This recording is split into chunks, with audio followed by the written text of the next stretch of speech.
Assalamualaikum warahmatullahi wabarakatuh. Assalamualaikum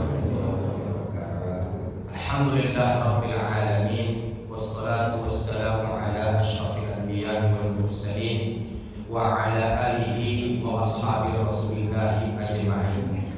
Asyhadu an la ilaha illallah wahdahu la syarika lah wa asyhadu anna sayyidana Muhammad bin Abdullah salawatullahi alaihi wa salamuhu sallallahu alaihi wa ala alihi wa ashabihi wa man sara ala nahji wa tamassaka bi sunnatihi ila yaumiddin wa sallama tasliman katsiran mazida amma ba'd.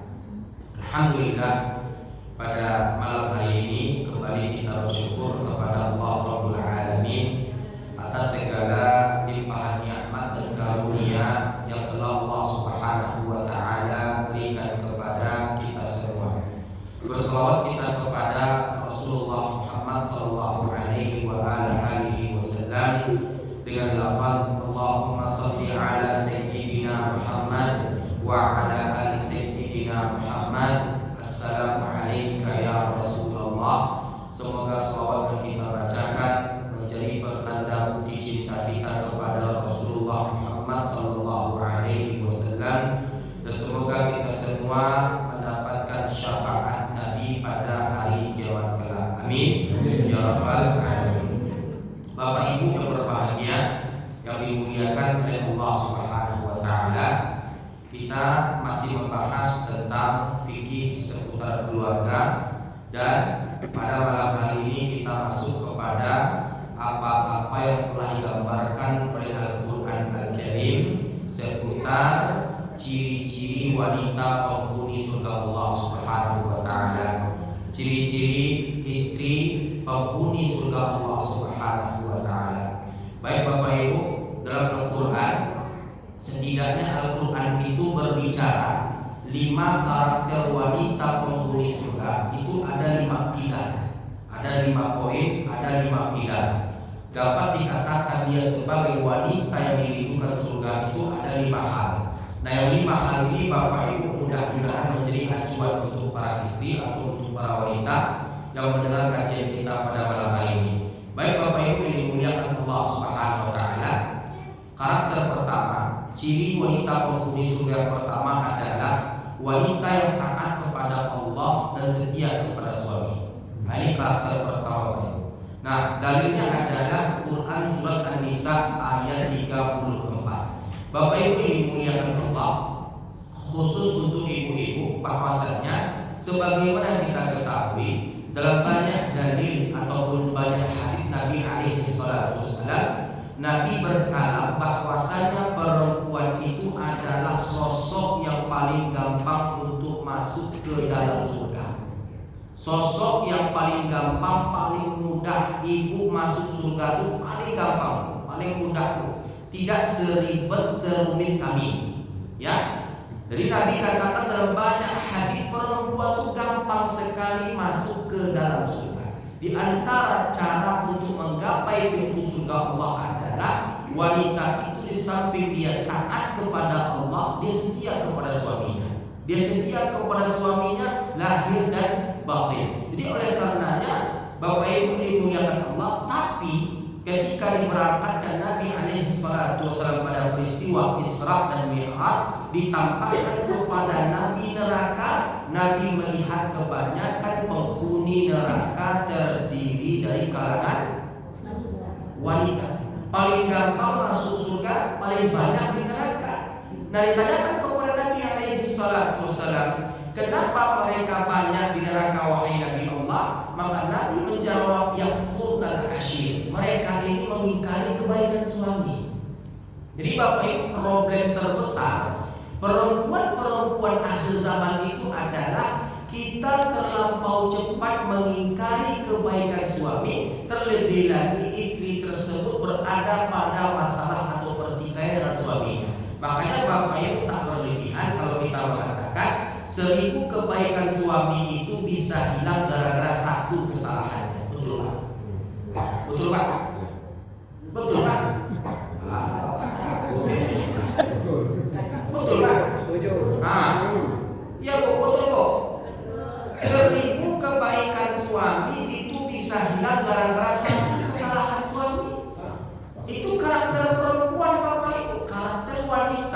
roh mereka seperti itu. Nah, maka oleh karenanya kalau ibu ingin menjadi karakter ciri sifat pertama dari wanita yang menjadi penghuni surga Allah Subhanahu wa taala, coba ibu bangun ketaatan kepada Allah. Nah, selaraskan antara ketaatan dengan kesetiaan kepada suami. Karena apa? Ridhonya suami itu surga bagi ibu. Ridhonya suami itu surga bagi ibu. Datang salah seorang jemaah bertanya kepada saya, suami seperti apa dulu Pak Ustaz? Akan begitu pula. Nah, maka kami jawab, Bapak Ibu dimuliakan Allah, suami yang mentaati Allah, taati dia. Suami yang melanggar aturan Allah, nasihati dia. Tidak mempan, nasihati lagi. Tidak mempan, nasihati lagi. Tidak mempan, nasihati lagi. Tidak mempan juga doakan dia. Mana tahu di penghujung lelahmu dalam engkau berdoa, suamimu mendapatkan hidayah. Jadi oleh karena itu Bapak Ibu yang dimuliakan Allah, kenapa bisa terjadinya perceraian? Bahkan Pak, kalau kita buka data dalam kasus yang terdokumentasi, kalau saya nggak salah, terhitung dari November 2024 sampai November 2025 ditemukan 7.000 kasus lebih perceraian di Kota Pekanbaru. Kenapa zaman sekarang orang gampang bercerai Bapak Ibu? Karena tidak membangun rasa setia tadi itu Pak. Tidak membangun rasa kepercayaan, kepekaan, saling melengkapi, saling memaklumi. Maka oleh karena itu Bapak Ibu tak berlebihan ketika ulama itu berkata, istrimu bukan bidadari dan kamu bukan malaikat. Istrimu memiliki kekurangan sebagaimana engkau memiliki kekurangan, maka maklumilah dia. Jadi Bapak Ibu duduk sejajar agar kita bisa saling melengkapi, saling membantu, saling menolong, dan bagaimana kuatnya badai menghantam, ombak menerjang, jangan pernah lompat dari kapal. Artinya jangan sampai bercerai. Jadi oleh karena itu Bapak Ibu yang dimuliakan Allah Subhanahu wa taala, perempuan cara pertama agar dia masuk surga itu adalah setelah dia bangun ketaatan kepada Allah melalui sholatnya, melalui zakatnya, melalui hajinya, melalui umrohnya, melalui Qur'annya, melalui sedekahnya, melalui zikirnya, melalui salawatnya. Ya, hablum minallah saja tidak cukup kalau tidak ibu sinergikan dengan hablum minan nas. Jadi oleh karenanya dikatakan istri yang durhaka ketika dia sibuk membangun hubungan dengan Allah tapi lupa melayani serta mencintai suami. Istri yang mendatangkan kemurkaan Allah adalah istri yang fokus dengan kebahagiaan suami tapi menelantarkan perintah Allah Subhanahu wa taala. Harus seimbang, harus sinergi antara ketaatan kepada Allah dengan apa? Dengan kesetiaan kepada suami. Insya Allah kita akan termasuk menjadi wanita penghuni surga Allah Subhanahu wa taala. Ibu, sehebat apapun engkau, Bu, sekaya apapun engkau hebat, engkau kaya, memiliki jabatan, pangkatmu, kekayaanmu melebihi kekayaan ataupun pangkat suamimu, tidak ada celah kebolehan bagi istri untuk merendahkan suami. Tetap dia berbakti, tetap dia itu harus patuh selama suami itu mengajak kepada ketaatan kepada Allah Subhanahu wa taala. Dalilnya kita rujuk kepada ya seperti yang saya katakan tadi, terdapat pada surat An-Nisa ayat 34, ar-rijalu qawwamuna 'alan nisa. Pemimpin itu laki-laki. Jadi laki-laki itu Bapak Ibu yang dimuliakan oleh Allah Subhanahu wa taala, pemimpin untuk perempuan dalam banyak hal. Maka oleh karenanya tugas perempuan itu adalah sami'na wa ata'na. Selagi suami tersebut bertanggung jawab, selagi suami tersebut adil, mencintai istrinya, menjaga istrinya, dan tidak menzolimi istrinya. Pak, datang kepada saya Pak Sutri, pasangan suami istri. Suaminya pengusaha, istrinya seorang atlet. Suami pengusaha, istri seorang atlet. Suami ini Pak umur 45, istri umur 40. Datang ke rumah saya minta diselesaikan masalah Ustaz Dede Firmansyah. Nah, waktu datang ke rumah saya, umumnya bapak ibu korban KDRT itu suami atau istri? Umumnya korban KDRT itu suami atau istri? Datang ke rumah saya, Pak, korban KDRT Pak, umumnya kita dengar di televisi, di media massa, di koran-koran, ya umumnya nih Pak, umumnya kalau kita ambil angka persentase itu Pak, 90% itu korbannya biasanya perempuan. Makanya ada perlindungan perempuan dan anak, ada komisinya itu Pak. Nah, jadi oleh karenanya datang ke rumah saya Pak Sutri, suami pengusaha, istri atlet, suaminya lebam matanya Bapak Ibu, menghitam, yang putih itu merah Bapak Ibu, seperti luka dalam. Setelah itu bibirnya bengkak, ada robekan kecil. Setelah itu lubang telinga bagian kanan tuh robek Pak. Nah saya tanya, Bapak kenapa dipukul orang? Tidak Ustaz, dipukul istri saya. Istrinya datang ke rumah saya Bapak Ibu, datang ke kantor saya rumah saya bersama dengan kantor Pak. Jadi ada ruang konsultan, artinya saya di situ Pak menyelesaikan kasus hibah, wakaf, warisan, tolak, ilah, li'am, dihar, pokoknya semua permasalahan diselesaikan di kantor saya itu Bapak. Nah, istri datang ke kantor saya Pak, begini Pak gaya.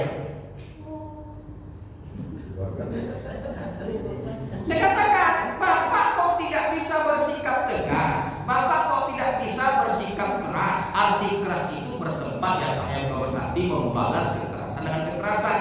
Nah, Bapak kok bisa menjadi samsak tinju istri Bapak? Apa persoalannya? Bapak buat malu kaum laki-laki saja. Kata saya Bapak Ibu begitu, lebih kurang. Kenapa katanya Ustaz? Jangankan saya, mungkin Ustaz akan kalah sparring dengan dia. Ternyata Ustaz Dede Firmansyah, beliau istrinya itu pemegang sabuk hitam, guru bela diri taekwondo, menguasai 5 bela diri, taekwondo, kempo, wing chun, tarung derajat sama muay thai. 5 Pak, 5. Saya katakan kepada sang istri, Anda sehebat apapun Anda, sekuat apapun Anda, sekaya apapun Anda, pokoknya tidak ada celah kebolehan bagi seorang perempuan untuk berlaku tidak patuh atau tak berbakti kepada suaminya. Tidak ada celah kebolehan bagi seorang perempuan untuk melawan, membantah atau menghardik suaminya. Saya kasih nasihat. Kenapa? Karena oleh karenanya apa yang kita perhatikan, perempuan-perempuan itu Pak, ini mudah-mudahan bukan perempuan yang ada di musola ini Bapak Ibu. Perempuan-perempuan itu umumnya Pak, ini umumnya kita kaji dalam banyak kasus yang terdokumentasi. Rata-rata Pak, ini rata-rata. Silahkan Ibu tersinggung dengan senang hati. Kalau tak mengundang saya tak apa-apa. Umumnya Bu, umumnya kalau perempuan itu sudah kelasnya berada di atas suami, dia mulai gak patuh dengan suaminya. Dia mulai gak patuh dengan suaminya, sudah mulai gak bisa diatur oleh suaminya. Contoh ketika istri HRD, suami karyawan biasa. Istri direktur, suami hanya staf biasa. Gaji istri 30 juta, gaji suami cuma 3 juta. Itu Pak, ketika terjadi pada mahligai rumah tangga, kebanyakan istri yang mengatur suami, bukan suami yang mengatur istri. Jadi Bapak Ibu, kenapa perempuan itu tak diwajibkan bekerja? Karena ketika mereka berada pada titik kejayaan, perempuan itu gampang bertukar kejiwaannya Bapak Ibu. Makanya Islam itu memerintahkan perempuan untuk betah di rumah mereka. Ustaz, suami saya bekerja gaji UMR, bukan UMR Pak, malah UMK. Di bawah UMR Bapak Ibu, upah minimum kerja. Boleh nggak saya bekerja membantu suami saya dalam perekonomian atau finansial keluarga? Silahkan saja, selagi Anda tak berubah karakter Anda dalam hal apa? Melayani, menghormati, mentaati suami. Karena rata-rata begitu kasusnya. Ketika istri lebih kaya daripada suami, biasanya yang ada terjadi adalah penjajahan oleh istri kepada suaminya. Jadi oleh karena itu suamilah yang mencebokkan anak, suami memandikan anak, suami yang memasak nasi, suami yang menghantarkan anak ke sekolah. Betul atau tidak seperti itu? Betul atau tidak seperti itu? Nah, kita berbicara data Bapak Ibu, bukan berbicara asal-asalan tanpa sumber yang jelas Bapak Ibu yang dimuliakan oleh Allah Subhanahu wa Ta'ala. Jadi oleh karenanya, kalau ibu ingin dijadikan oleh Allah sebagai hambanya wanita yang berkarakterkan surga, maka oleh karenanya coba ibu bangun mulai sekarang hablum minallah dalam membangun ketaatan kepada Allah, hablum minannas dalam meningkatkan kesetiaan kepada suami. Ustaz, suami saya sudah meninggal dunia, Ustaz, apakah saya harus berbakti juga kepada dia? Iya. Bagaimana cara berbakti dengan suami yang telah meninggal dunia? Doakan dia Bapak Ibu. Semoga Allah memaafkannya, Allah menerima taubatnya, Allah menghapuskan dosa-dosanya, Allah mengampunkan semua kesalahannya. Bentuk dari istri setia kepada suaminya adalah ketika suami tersebut meninggal dunia, maka dia serta merta tak pernah berhenti, tak pernah bosan untuk mendoakan suami tersebut. Jadi ciri pertama, karakter pertama wanita penghuni surga Allah Subhanahu wa Ta'ala itu adalah wanita yang taat kepada Allah, yang setia kepada suami. Yang kedua Bapak Ibu yang dimuliakan Allah Subhanahu wa Ta'ala, wanita dengan ciri karakter penghuni surga yang kedua adalah wanita yang penyabar. Wanita yang penyabar. Ustaz, jangan kami aja yang Pak Ustaz bahas. Sesekali bahas juga lah suami kami. Sabar Bu, ada masa nanti Bu. Selesai kita karakter wanita penghuni surga, kita bahas karakter suami atau laki-laki penghuni surga. Ada semuanya Bu dibahas dalam Islam. Cuman yang pertama sekali kita bahas adalah wanita. Paham Bu? Nah, jadi karakter penghuni surga yang kedua dari kalangan wanita itu adalah wanita yang penyabar. Buktinya adalah ultimatum dari langit terdapat pada Quran surat Al-Ahzab ayat 35. Apa yang akan Allah berikan kepada wanita penyabar? Allah berikan kepada mereka surga Allah yang tinggi. Kalau Bapak Ibu tak percaya, kita buktikan pada malam hari ini. Kita buktikan pada malam hari ini. Buka Quran surat Al-Ahzab ayat 35. Saya bacakan ayatnya, Ibu bacakan terjemahannya. Coba pinjam saya sendiri.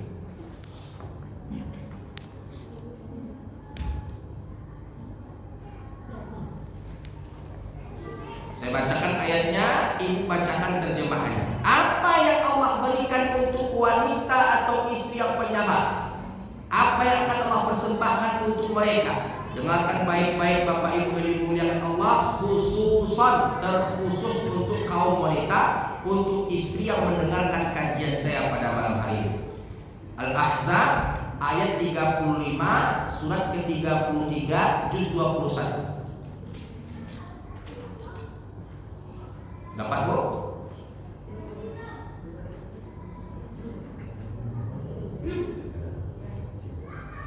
Ketemu?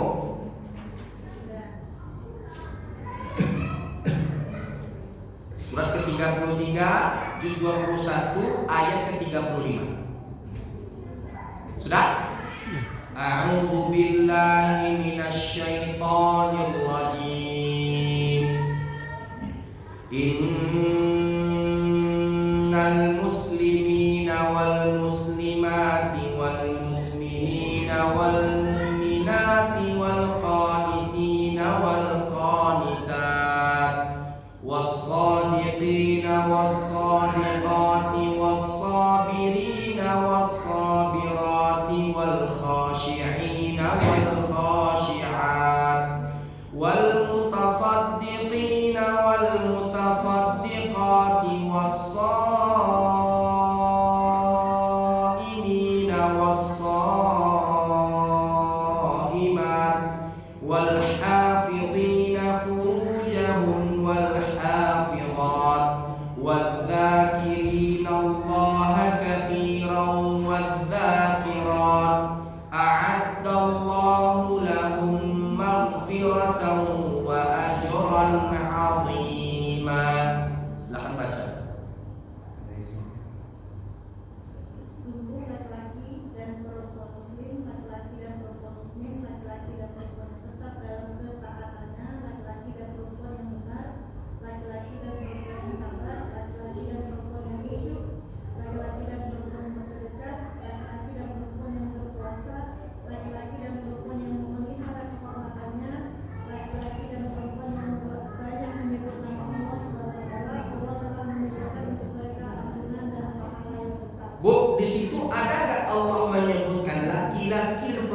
dan sabar.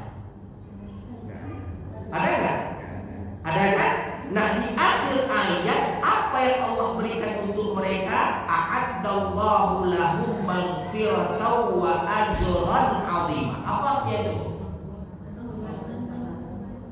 Ampunan serta pahala yang besar. Al-Imam Ibnu Katsir menerjemahkan, menafsirkan, maksudnya Allah memberikan kepada mereka surga atas kesabaran mereka. Jadi ibu ketika mendapatkan suami zalim kepada ibu, berlaku semena-mena, berlaku sewenang-wenang, berlaku aniaya kepada ibu, ibu bersabar di atas kezaliman tersebut, maka surga akan Allah berikan untuk ibu. Dan untuk bapak, kami menyampaikan kalam yang dinukilkan oleh Al-Imam Al-Ghazali dalam kitab Ihya Ulumuddin. Suami, ini kepada suami yang tidak pernah bisa berhenti untuk menzalimi istrinya, suami yang berlaku aniaya kepada istrinya, yang sewenang-wenang kepada istrinya, menelantarkan istrinya, artinya tak bertanggung jawab kepada istrinya nafkah lahir dan batin, dan menzalimi fisik istrinya.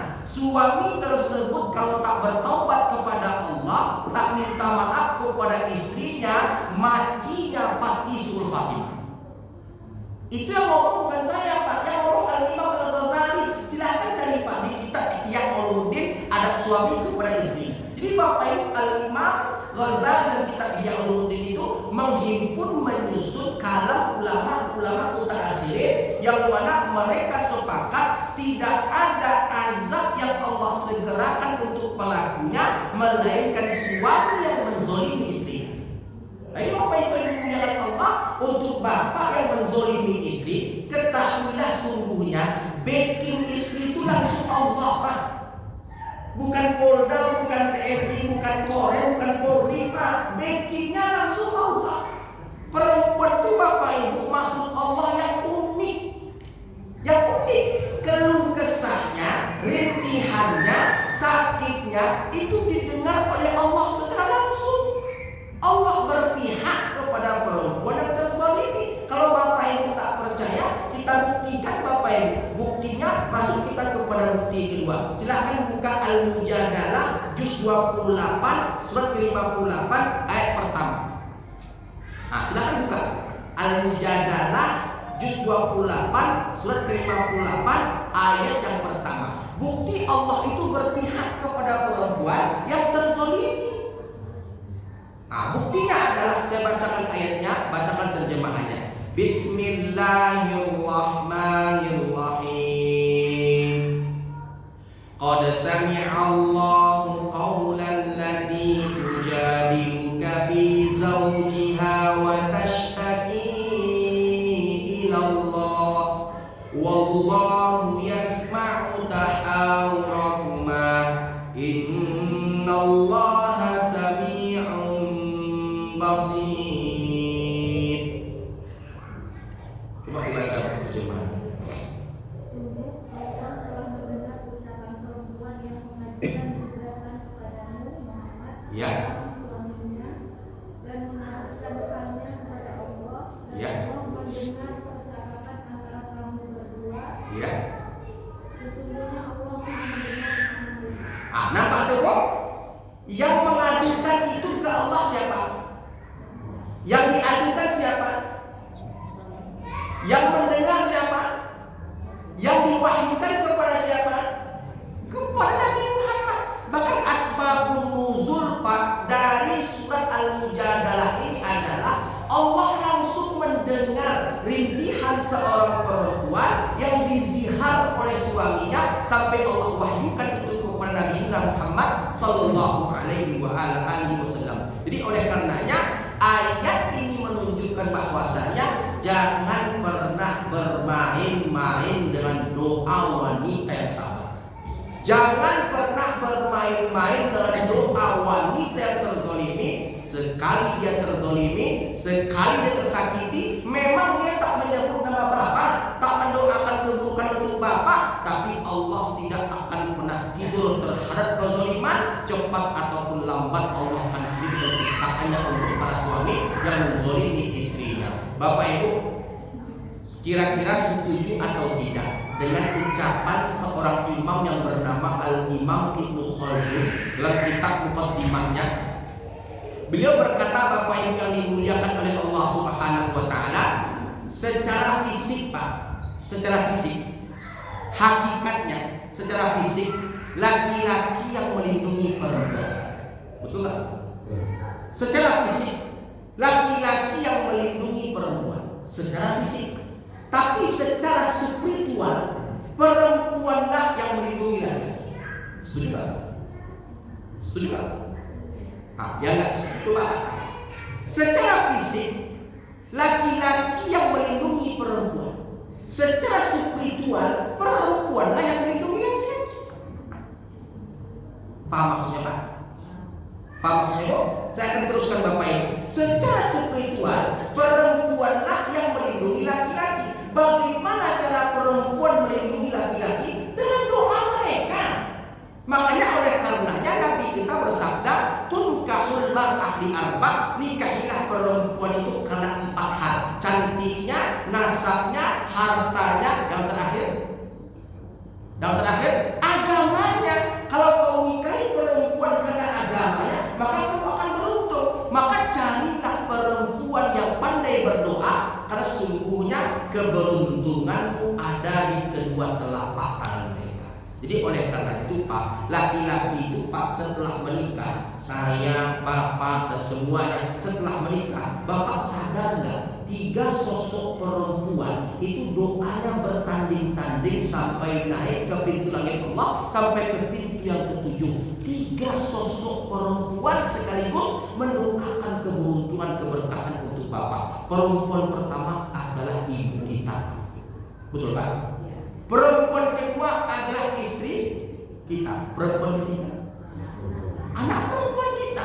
Maka oleh karenanya ketika kau sakiti istrimu, kau zolimi dia, kau berbuat aniaya kepadanya, kau berurusan dengan Allah Subhanahu wa taala. Coba Bapak tengok Pak, ketika ada kejayaan pada suami, contohnya dulu ketika susah, senang, miskin, tidak makan, terlantar, teraniaya, Bapak sama-sama susah sama istri, sama-sama nggak makan sama istri, sama-sama diusir di tempat kontrakan bersama istri. Nah, ketika suami sudah mulai jaya, sudah mulai berpangkat, memiliki harta dan segala macamnya, Bapak Ibu yang dimuliakan Allah, ketika dia sudah mulai berani menyimpang, contohnya dia tinggalkan istrinya, dia bermain wanita, dia itu melakukan mabuk-mabukan atau mengedarkan atau menggunakan narkoba dan segala macamnya. Coba tengok Pak, kekayaan yang dia dapat pasti akan cepat pergi. Betul nggak Pak?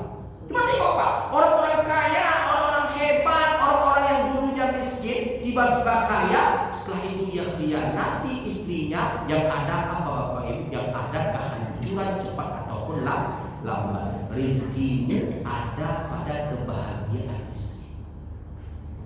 Keberkahan hidupmu ada pada tawa serta kebahagiaan istrimu. Semakin kau bahagiakan istrimu, semakin Allah memberkahi hidupmu, membuka pintu rezeki dari arah yang tanpa kita sangka-sangka.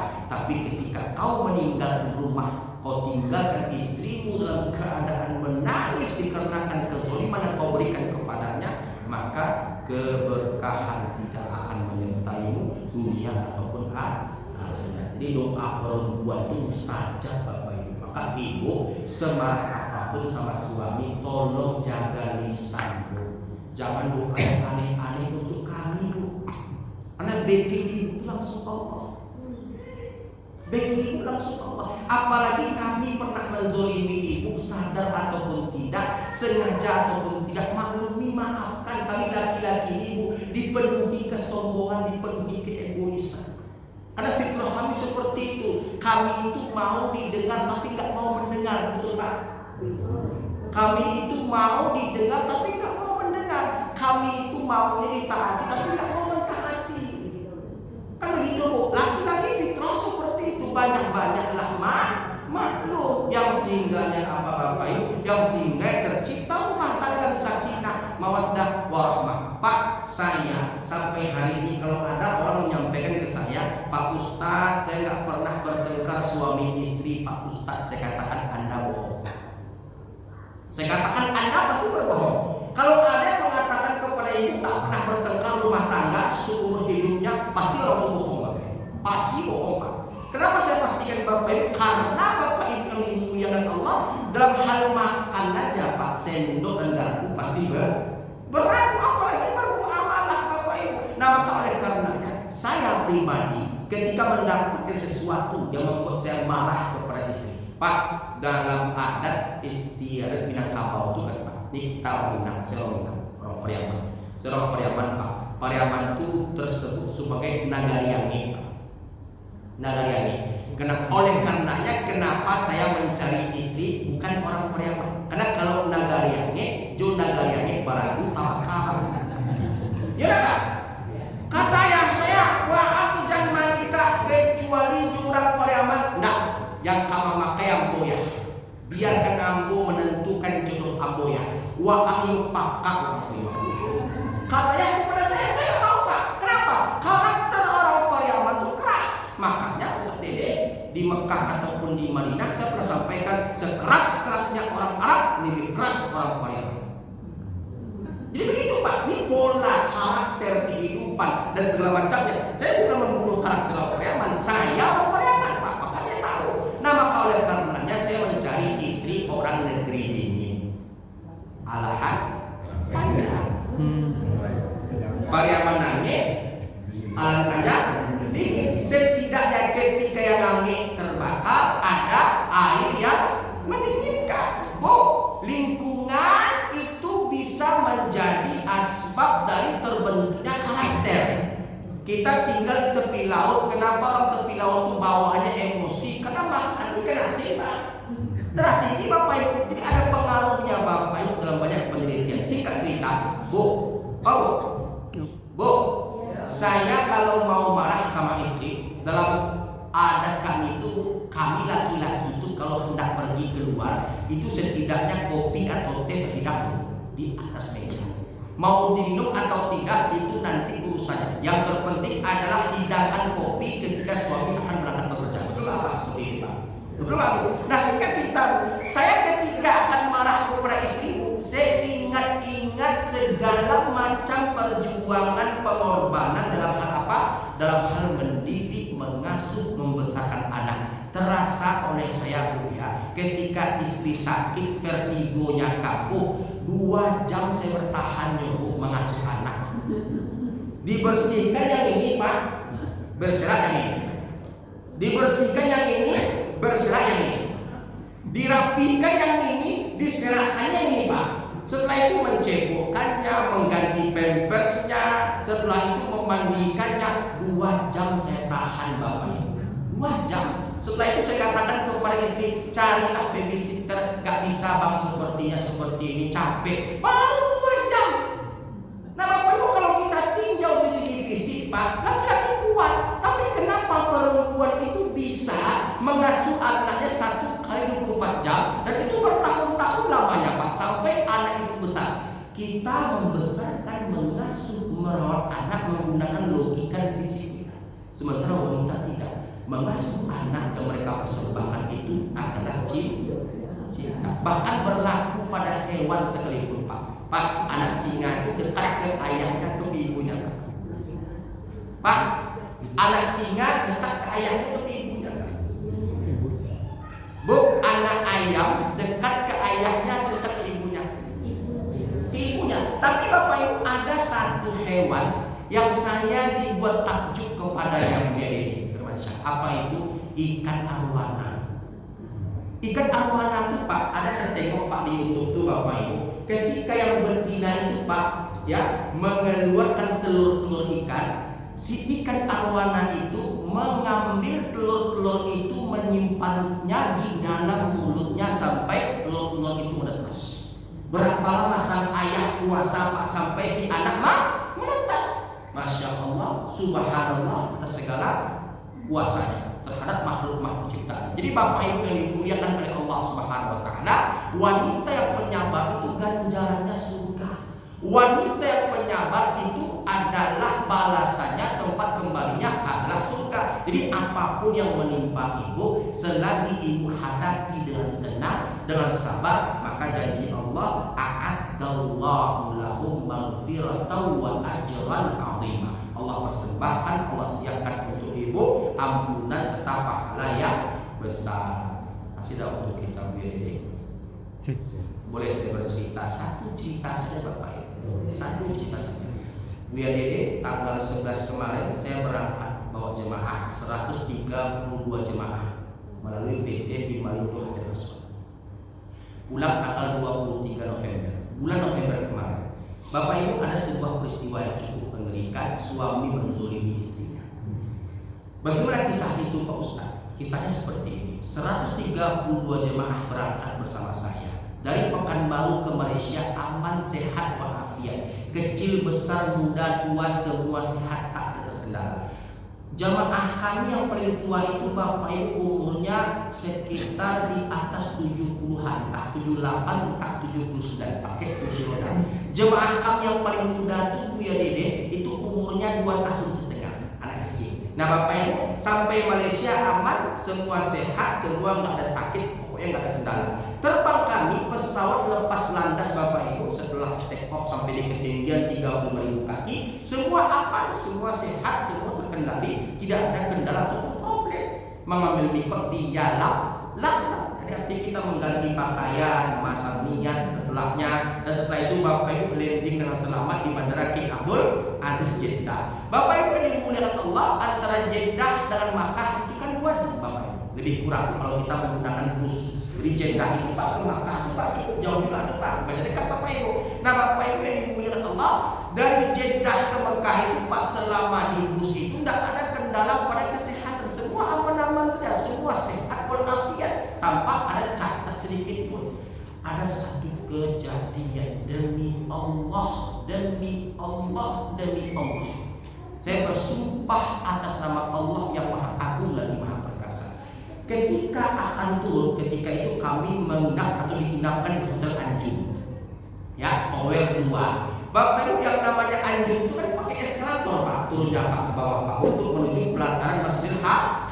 Jadi Bapak Ibu ketika akan melaksanakan umroh pertama, setibanya kami di hotel, ada salah seorang jamaah tubuhnya keras, mengeras seperti kayu demi Allah. Ibu tahu manekin nggak? Atau patung baju tahu?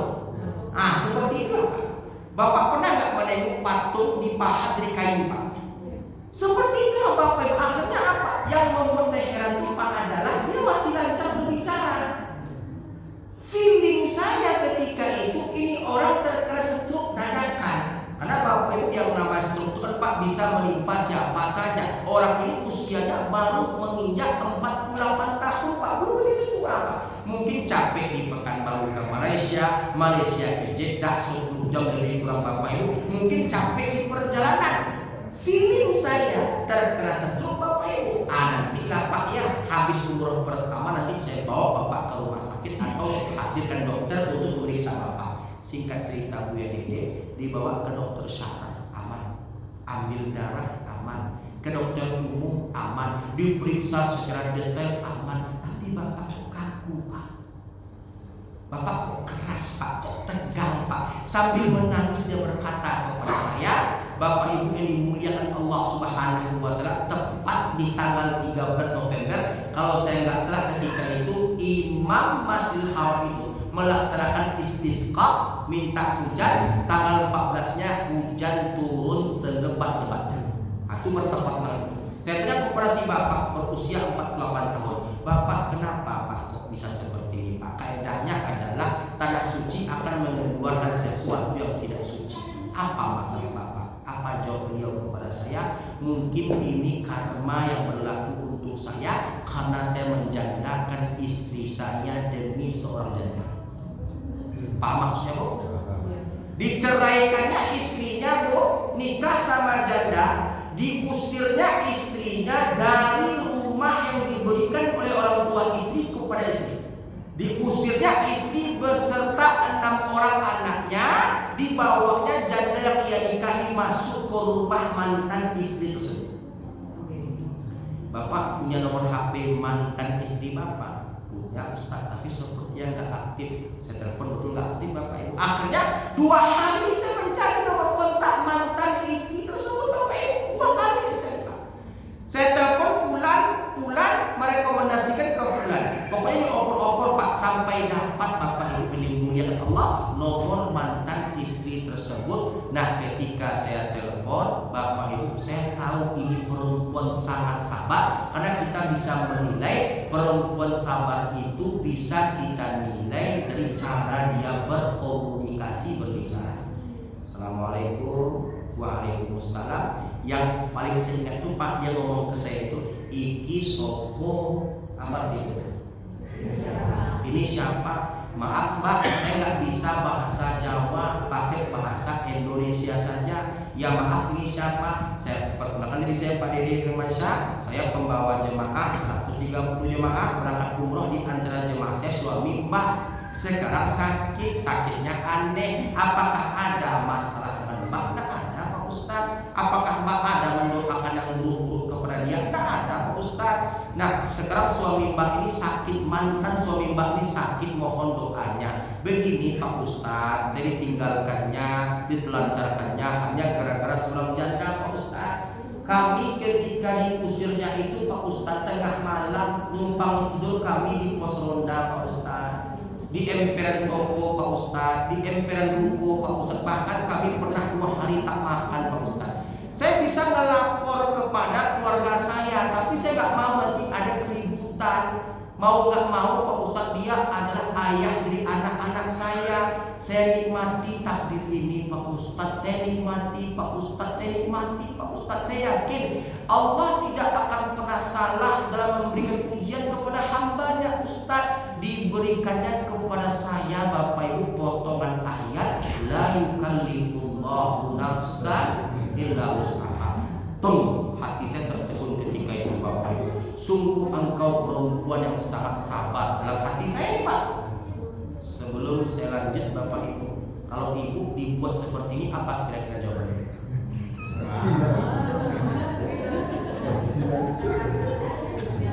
Apa kira-kira jawaban Ibu kalau saya beritahu? Apa enggak? Rasailah waham. Itu akibat menzolimi dan bila peradu matilah Pak. Tapi tidak berlaku bagi si Mbak tadi Pak.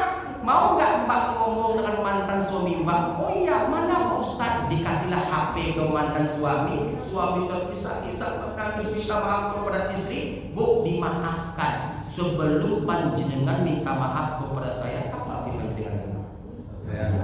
Itu bahasa Jawa halus bahasa. Sebelum panjenengan minta maaf ke saya Mas, saya sudah maafkan panjenengan Mas. Saya maafkan panjenengan Mas, tapi ingat ya Mas, saya tidak akan pernah mau kembali ke pangkuan panjenengan, karena luka yang panjenengan buat sudah terlampau sangat dalam di hati saya. Dia ngomongnya ulu apa? Halus bahasanya Pak. Sabar. Kenapa saya katakan sabar Bapak Ibu? Karena Bapak Ibu ini muliakan Allah, tidak ada saya mendengar cacian, makian, umpatan yang dia kirimkan kepada suami. Bapak Ibu, apa yang terjadi? Biar diri demi Allah, sehari sebelum kami bertolak ke Madinah, sehari setelah kejadian itu, tubuh si bapak berusia 48 tahun tersebut kembali normal, lentur seperti biasa. Kira-kira apa masalahnya? Kok bisa berubah-ubah seperti ini? Kaitannya, arahnya, afiliasinya adalah berarti kezoliman yang ia berikan kepada istrinya, Allah tunaikan di tanah suci. Jadi hati-hati Pak, ketika kau menzolimi istrimu, yang kau hadapi itu adalah Allah. Karena backing perempuan itu adalah Allah. Jadi oleh karenanya Nabi bersabda, istausu bin nisa, berlemah lembutlah dengan wanita. Ketika ibu bersabar, maka sabar ibu bisa menghantar ibu kepada ridho serta surga Allah. Baru 2 telah habis waktu kita. Ada 3 lagi, insya Allah akan kita bahas pada pertemuan berikutnya setelah pesan-pesan berikut ini. Hadza wa sallallahu ala nabiyyina Muhammad wa ala alihi wa sahbihi ajma'in. Subhanakallahumma wa bihamdihi, subhanakallahumma Allahumma wa bihamdika asyhadu an la ilaha illa anta astaghfiruka wa atubu ilaik. Assalamu alaikum warahmatullahi taala wabarakatuh. Waalaikumsalam.